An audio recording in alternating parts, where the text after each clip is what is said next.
Hello friends, welcome back to study for civil service channel the bureaucracy. और आज हम लोग डिस्कस करेंगे उत्तराखंड का गढ़वाल वाला डिवीज़न। तो कुमाऊं वाले में तो हमने 6 डिस्ट्रिक्ट डिस्कस किए थे। गढ़वाल में टोटल डिस्ट्रिक्ट्स हैं 7। ठीक। लेकिन इससे पहले कि हम जिलों के बारे में पढ़ें, थोड़ी सी चर्चा हमारे पास गढ़वाल रीजन की भी होनी चाहिए। तो आज हम लोग टेहरी डिस्ट्रिक्ट के बारे में पढ़ेंगे, लेकिन उससे पहले थोड़ी सी चर्चा, थोड़ी सी गढ़वाल के बारे में। तो देखिए, गढ़वाल डिवीजन, ये रहा उत्तराखंड का मैप। इस वाले पोर्शन को गढ़वाल कहते हैं। इसमें टोटल 7 डिस्ट्रिक्ट हैं जो आपको स्पष्ट दिखाई दे रहे होंगे। हरिद्वार, पौड़ी गढ़वाल, टेहरी गढ़वाल, रुद्रप्रयाग, चमोली, उत्तरकाशी और देहरादून। इसके बारे में चर्चा हमारी हो चुकी है। ठीक। भारत के नक्शे में गढ़वाल की स्थिति कुछ इस तरीके से है, आप स्पष्ट रूप से देख पा रहे होंगे। ये रहा उत्तराखंड और ये रहा गढ़वाल वाला पार्ट। ठीक। So this we have the location of Garhwal in the map of India.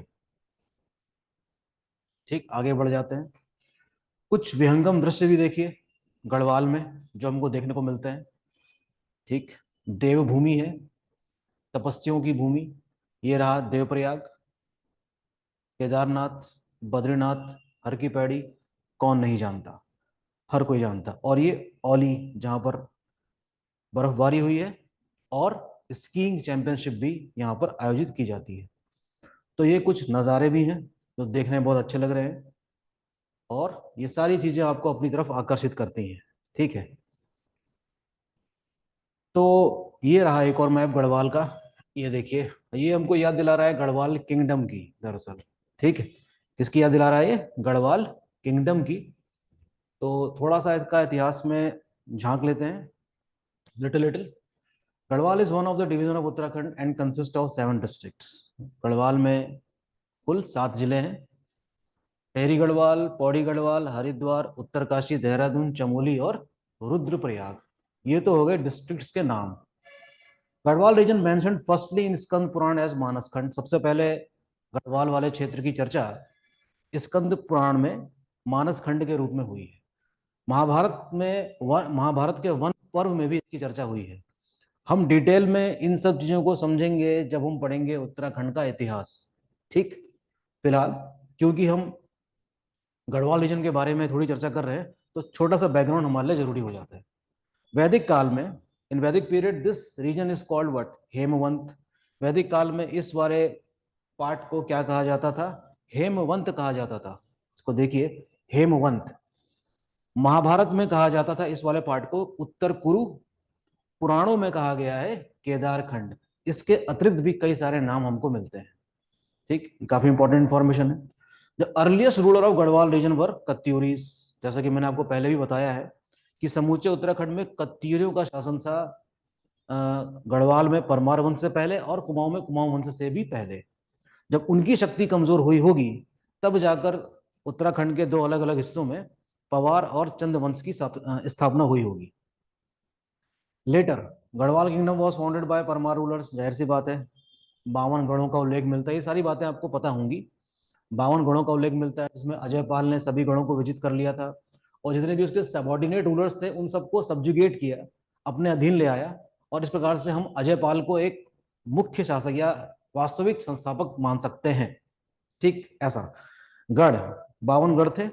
And hence the region is came to be known as what? Garhwal. गढ़ों के कारण ही इस क्षेत्र को क्या कहा जाता है? गढ़वाल। कहानी आगे बढ़ती है। आप जानते ही हैं कि गढ़वाल शासक शासन करते हैं, फिर इनको कुछ परेशानी गोरखाओं के समय में भी हुई, और कैसे ब्रिटिश की सहायता से इन्होंने सत्ता वापस प्राप्त करी, अंग्रेजों की सहायता से। और हम कह सकते हैं कि अंग्रेजों के काल में टेहरी रियासत इनको सौंप दी जाती है, और वहीं के एक राजा कहलाते हैं, जिसको हम कह सकते हैं कि प्रिंसली स्टेट। तो जो गढ़वाल किंगडम इतना बड़ा था, बाद में उसका आकार काफी छोटा हो गया और एक रियासत के रूप में रह जाता है, जिसके पहले शासक बनते हैं कौन? सुदर्शन शाह। तो ये छोटा सा डिस्क्रिप्शन था गढ़वाल के इतिहास के बारे में, जिसकी चर्चा हम विस्तार से करेंगे आने वाले लेक्चर्स में, जब हम उत्तराखंड की हिस्ट्री को पढ़ रहे होंगे तब। ठीक। आज हम बात कर लेते हैं टेहरी गढ़वाल की। ये देखिए, टेहरी गढ़वाल की स्थिति ये रही। उत्तराखंड के मैप में आपको स्पष्ट रूप से दिखाई दे रहा होगा, ये रहा टेहरी गढ़वाल और 4 जिलों से घिरा हुआ है। ये आप पहचान सकते हैं, रुद्रप्रयाग, ये है उत्तरकाशी, ये है देहरादून और ये है पौड़ी गढ़वाल। ठीक है, पौड़ी गढ़वाल और टेहरी गढ़वाल में फर्क है। टेहरी गढ़वाल उत्तर में है, अधिक ऊंचाई पर है, ठीक। और पौड़ी गढ़वाल जो है वो थोड़ा प्लेन्स वाला इलाका भी आ जाता है इसमें, ये वाला पार्ट देखिए। तो पौड़ी गढ़वाल वाले इलाके में काफी गर्मी भी देखने को मिलेगी, आपको महसूस कर सकते हैं, 40-42 डिग्री तक का तापमान वहां भी पहुंचता है। 1949 में टिहरी गढ़वाल की स्थापना डिस्ट्रिक्ट के रूप में हुई, 1949। उसके बाद टिहरी गढ़वाल में से रुद्रप्रयाग जिला भी निकाला गया था, पता होगा आपको। Lies on the bank of conference of Bhagirathi and Bhilangana, दो नदियों के तट पर स्थित है ना भिलंगना, जिसको क्या कहा जाता है, गणेश प्रयाग। इन दो नदियों के संगम को क्या कहा गया है, गणेश प्रयाग। और यहीं पर आज क्या है, टिहरी डैम है, जिसमें एक विशाल जलराशि मौजूद है, जो विश्व के सबसे ऊंचाई पर स्थित बांधों में से एक है। टिहरी जो शब्द आया है वो आया है त्रिहरि से, त्रिहरि, जिसकी स्थापना एक राजधानी के रूप में सुदर्शन शाह जी ने की थी। और सुदर्शन शाह जी का टाइम पीरियड आप जानते ही काफी लंबा है, 1815 से लेकर 1859 तक। ये वो समय रहा होगा जब भारत के दूसरे हिस्सों में ब्रिटिश का साम्राज्य विस्तार चल रहा था। और उत्तराखंड वाले गढ़वाल वाले रीजन में हम देख सकते हैं कि ब्रिटिश के संरक्षण में ही एक देसी रियासत चल रही थी, जिसका नाम है टिहरी रियासत, जिसके पहले शासक थे कौन, सुदर्शन शाह। तो हम कह सकते हैं यकीन से, पूरे यकीन से, कि सुदर्शन शाह या ऐसी कितनी भी देसी रियासतें रही होंगी उस समय भारत में, वो सब के सब अंग्रेजों के प्रति निष्ठावान रही। ठीक है, जिसके सबूत हमको कई बार मिलते हैं कि जब 1857 की क्रांति हुई तो इनमें से किसी देसी रियासतों की हिम्मत ये नहीं हुई कि वो अंग्रेजों के खिलाफ कुछ करें। ठीक। Now this Tehri is called as old Tehri. अब इस टेहरी को पुरानी टेहरी कहा जाता है, लेकिन अब ये डूब चुकी है, क्योंकि वहां पर क्या बनाया जा चुका है, बांध बनाया जा चुका है, भागीरथी और भिलंगना के संगम पर है। New Tehri was establish in later on in 2005। और ये जो नई टेहरी है ये 1750 मीटर की ऊंचाई पर स्थित है। ठीक। तो ये तो कुछ रहे इसकी ज्योग्राफिकल और इसका हिस्टोरिकल बैकग्राउंड। अब देख लेते हैं इसकी कुछ डेमोग्राफी। ये देखिए टेहरी का विशाल बांध, विशाल जलराशि, भागीरथी और भिलंगना के संगम पर देखने लायक जगह है। और टूरिज्म के रूप में भी इसको स्थापित किया गया है, फ्लोटिंग हट्स। आप जब पढ़ेंगे ना टेहरी के रिसेंट इंफॉर्मेशन में, तो फ्लोटिंग हट को भी यहाँ पर स्टैब्लिश किया गया है टूरिज्म को बढ़ावा देने के लिए। तो वहाँ पर आप डेस्टिनेशन के रूप में जा सकते हैं, स्टैब्लिश जितने भी किए गए हैं वहाँ पर, और एक दो दिन बिता भी सकते हैं वहाँ पर। पॉपुलेशन इसकी है 6.14% of total population of the Uttarakhand. Sex ratio इसका 1077, यानी कि महिलाओं की संख्या ज़्यादा है। कहीं कहीं पर यह आंकड़ा 1078 भी है। ठीक, कहीं कहीं पर यह आंकड़ा 1078 भी है। ये सारे आंकड़े 2011 जनगणना के हैं। ठीक है ना। और शिशु लिंगानुपात जो है वो है 897। यहाँ पर बालिकाओं की संख्या कम है बालकों की तुलना में। पॉपुलेशन डेंसिटी 170 व्यक्ति प्रति वर्ग किलोमीटर। लिटरेसी रेट आप देख सकते हैं, ठीक है, 76.36। मेल्स की संख्या ज़्यादा है और फीमेल्स की कम है, हमेशा की तरह, हर जगह की तरह।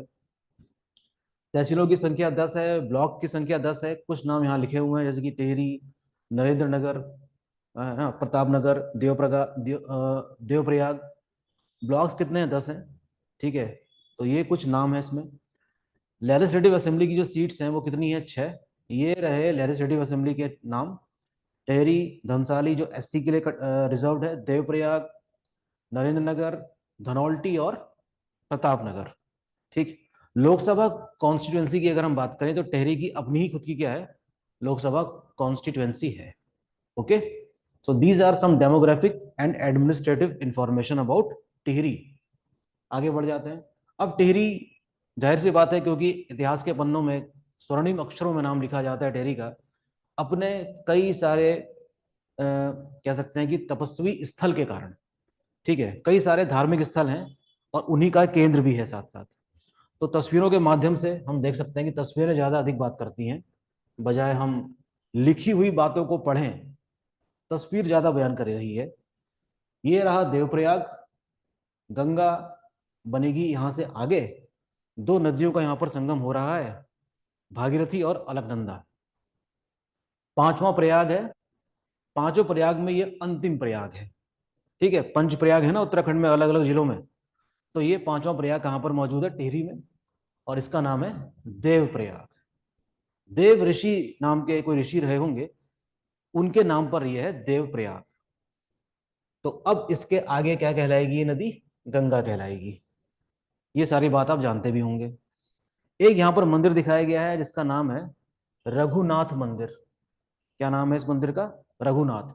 दूर से देखने में लगता है कि ये केदारनाथ टेम्पल जैसा दिख रहा है, लेकिन एक केदारनाथ टेम्पल जैसा नहीं है, ये रघुनाथ जी टेम्पल है।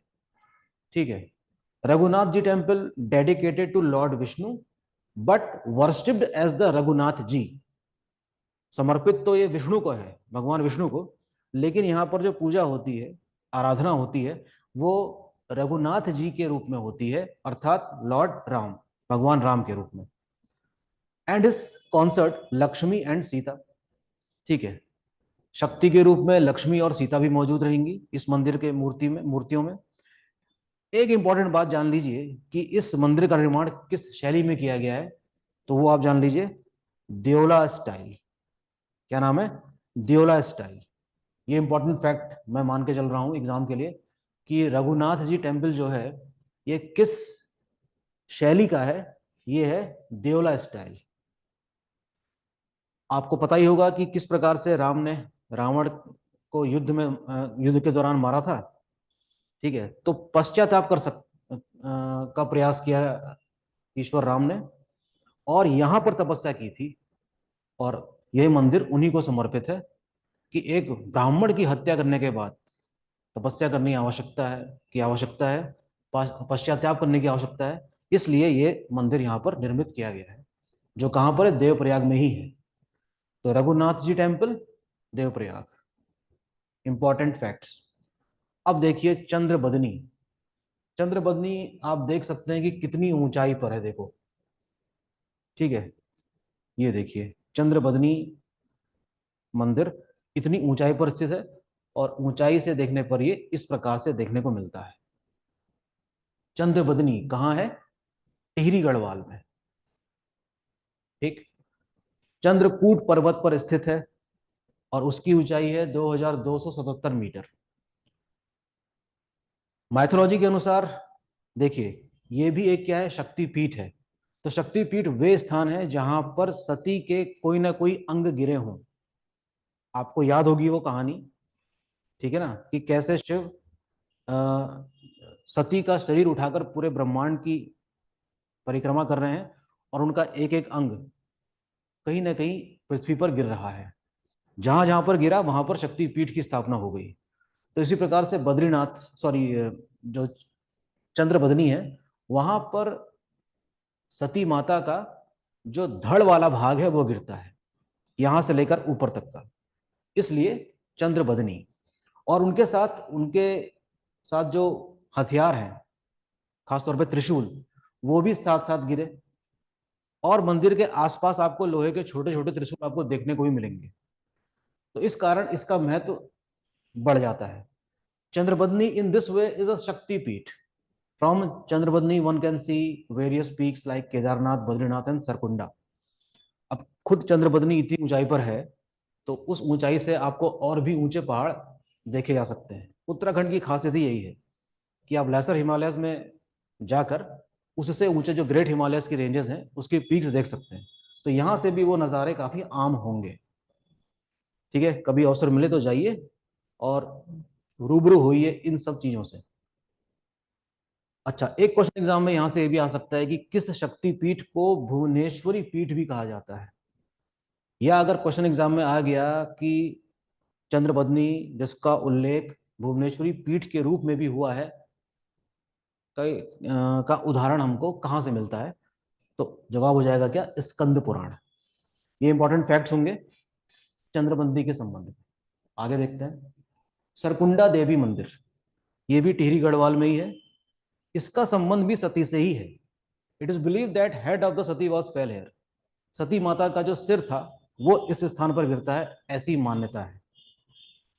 ओके, तो ये भी शक्तिपीठ कहलाएगा। ये जो मंदिर है ये लगभग 2756 मीटर की ऊंचाई पर है, यानी कि चंद्रबदनी से भी ऊपर है।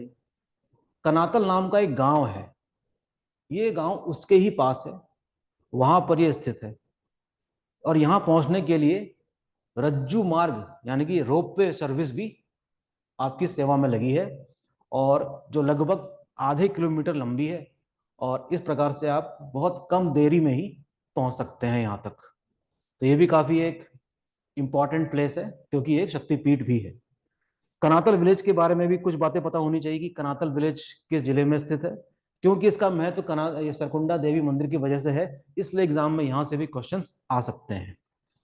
Lies at the height about 2600 metre, काफी ऊंचाई पर है भाई ये गांव। Known for what? Surkunda Devi temple, ये SUR होना चाहिए, सॉरी। तो सरकुंडा देवी मंदिर के लिए ये गांव जाना जाता है। क्या कह सकते हैं कि यहाँ से काफी नजदीक है। ठीक है, आप देख सकते हैं सरकुंडा देवी मंदिर की तस्वीर। चारों तरफ देखिए बर्फ पड़ी हुई है, क्योंकि काफी ऊंचाई पर है, तो जाहिर सी बात है कि काफी बर्फ पड़ती ही होगी, है ना। ये रहा टेहरी का सरकुंडा देवी मंदिर। ऐसे ही कुछ रमणीय स्थान और भी हैं, ठीक है, जो टूरिस्ट को अपनी तरफ आकर्षित करते हैं। इनमें से एक वाटरफॉल है, Kempty waterfall. Lies at an elevation of 1364 meters above sea level in Ramgaon, Tehri Garhwal district में। ठीक है, किसके लिए जाना जाता है? अपनी खूबसूरत घाटियों के लिए। चारों तरफ काफी बड़े बड़े पहाड़ हैं, और ब्रिटिशर्स के समय से ही ये एक टूरिस्ट डेस्टिनेशन के रूप में स्थापित हो चुका था। ठीक, एग्जाम में कभी कभी क्वेश्चन आ जाता है कि कैंपटी वाटरफॉल किस जिले में स्थित है। आगे बढ़ते हैं। सॉरी, यहाँ पर मैं कैंपटी वाटरफॉल को काटना भूल गया, लेकिन आप इसको देखिए। हम लोग बात कर रहे हैं किसको, किसकी? खतलिंग ग्लेशियर की। किसकी बात कर रहे हैं? खतलिंग ग्लेशियर की। इसको जरा पढ़ लीजिए, खतलिंग ग्लेशियर को देख लीजिए जरा कि ये क्या चीज है। ठीक है, Khatling glacier is a source of river Bhilangna, lies at an elevation of about 3700 meters. ये रहा खतलिंग ग्लेशियर का नजारा, आप देख सकते हैं। लेकिन इससे भी इंपॉर्टेंट चीज है ये, आइए इसको समझते हैं ये क्या चीज है। ठीक, ये देखिए, इसको समझने की कोशिश करते हैं। देखिए, ये रहा खतलिंग ग्लेशियर, आपको दिख रहा होगा आसानी से। ये रहा क्या? खतलिंग ग्लेशियर। और इसके चारों तरफ यानी कि इसी के आसपास देखिए सहस्त्र ताल भी है, मसर ताल भी है, मासर ताल, और वासुकी ताल भी है। और ये सारे काफी इंपॉर्टेंट प्लेसेस हैं खतलिंग ग्लेशियर के आसपास। खतलिंग ग्लेशियर के संबंध में कितनी बार क्वेश्चन रिपीट हुआ है आप समझ नहीं सकते, ये कितनी बार आ चुका है, इसलिए ये हर बार इंपॉर्टेंट रहता है कि खतलिंग ग्लेशियर किस जिले में है भाई। किस जिले में है? टेहरी गढ़वाल में। याद रहेगी बात? प्लीज इसको एक बार फिर से देखिए, ये पूरा ट्रैकिंग मैप है खतलिंग ग्लेशियर तक पहुंचने का। और खतलिंग ग्लेशियर के आसपास आप देख सकते हैं कई सारे लेक्स भी मौजूद हैं। ठीक है, ये रही नदी भागीरथी, और ये सारे कौन से इलाके हैं? इसी के आसपास वाले इलाके। तो पूरा पूरा रूट इस मैप में समझाया गया है, and this is something very important. Okay, glaciers जानते ही हैं आप कितना इंपॉर्टेंट है, और कई सारे नदियों के सोर्सेस भी होते हैं। तो खतलिंग ग्लेशियर भी किस नदी का स्रोत है, ये भी आपको पता होना चाहिए, एग्जाम में कई बार क्वेश्चन आया है।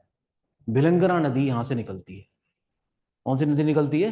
भिलंगना नदी। तो ये सब चीजें आप याद रखेंगे। अब बात कर लेते हैं टेहरी डैम की।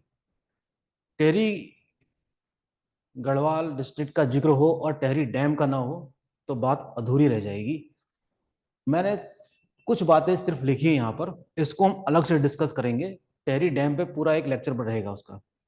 फिलहाल क्योंकि ये टेहरी डिस्ट्रिक्ट में है, इसलिए थोड़ी जानकारी हमें यहाँ पर डिस्कस कर लेनी चाहिए। सबसे पहले जो फिगर देखा था आपने, उसमें तो टेहरी डैम का फिगर दिखाया गया था, लेकिन इसमें मैंने रखा है ये फ्लोटिंग हट्स। टूरिस्ट के लिहाज से काफी इंपॉर्टेंट प्लेस है, हाल ही में इसको डेवलप किया गया है, और टूरिस्ट को अपनी तरफ आकर्षित करता ही है।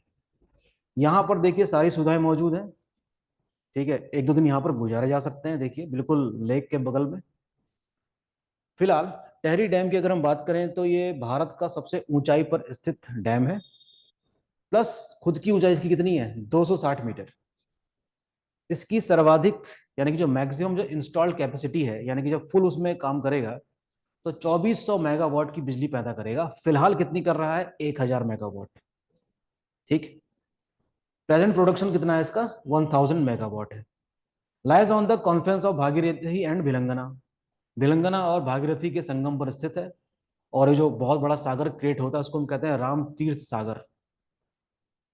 ओनर इस डैम का है, या इस प्रोजेक्ट का कौन है, THDC, Tehri hydro development corporation. Construction began in 1978, known for its floating huts right now.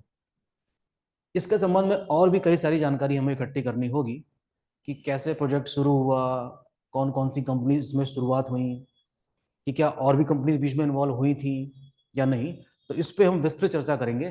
फिलहाल टेहरी डैम क्योंकि टेहरी जिले में स्थित है, इसलिए खाली ये उस रूप से इसको आप देखिए कि ये टेहरी जिला, टेहरी डैम के लिए भी जाना जाता है। तो ये कुछ तस्वीरें हैं जो हमेशा अपनी तरफ आकर्षित करती हैं। और जो हमारा गढ़वाल वाला पार्ट है उसके बारे में भी थोड़ी चर्चा हमने करी। तो नेक्स्ट लेक्चर में नेक्स्ट डिस्ट्रिक्ट कोई डिस्कस करेंगे। तब तक बने रहिए स्टडी फॉर सिविल सर्विस के साथ और पढ़ाई करते रहिए और अपने वैल्यूबल कमेंट्स भी भेजते रहिए। Thank you.